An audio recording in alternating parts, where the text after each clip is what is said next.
एक जमाना था बहुत दूर का, जहाँ एक बादशाह एक शानदार शहर में हुकूमत करता था। इस शहर में रहती थी एक खूबसूरत प्रिंसेस जिसका नाम अमीरा था।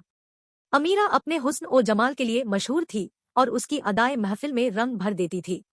लेकिन इस खूबसूरत शहर में एक चुड़ैल भी रहती थी जिसका नाम बहिरा था। बहिरा एक बदनाम जादू सांपिनी थी, हमेशा साजिश रचती और शैतानी मंसूबे बनती रहती थी। उसमें अमीरा से नफरत थी क्योंकि वो प्रिंसेस के सब कुछ से जल रही थी।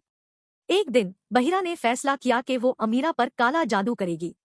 उसने एक तवीज बनाया जिसमें मकरूह चीज़ें शामिल थी, जैसे कीचड़ का कांटा और काला टूना। जब वो अपने काले जादू के मंत्र पढ़ रही थी, गंधाई वो आसमां में फैल गई और एक शैतानी एनर्जी ने अमीरा को घेरा। अमीरा चुड़ैल के शैतानी इरादों से बेखबर महसूस कर रही थी कि उसकी जिंदगी में बेचैनी छा गई है। उसने महसूस किया कि उसका हुस्न और जमाल धीरे धीरे गायब हो रहा है और उसके सिल्क वेल बाल अब खराश भरी रस्सियां बन गए हैं। अमीरा की जाइल्ड पा दगा फाइल गया और उसकी खूबसूरत आंखें दुल्हन के आंसू बना गई। बहिरा अपने गंदे जादू से खुश अमीरा की तकलीफ में खोए हुई थी। अमीरा का एक समय का महल अब उसकी टैंडन में गूंज रहा था। दिनों गुजरने पर शहर में गम और अंधेरा छा गया। अमीरा का चमकता हुआ महल अब उसकी एंग्विश्ड चीखों से गूंज रहा था।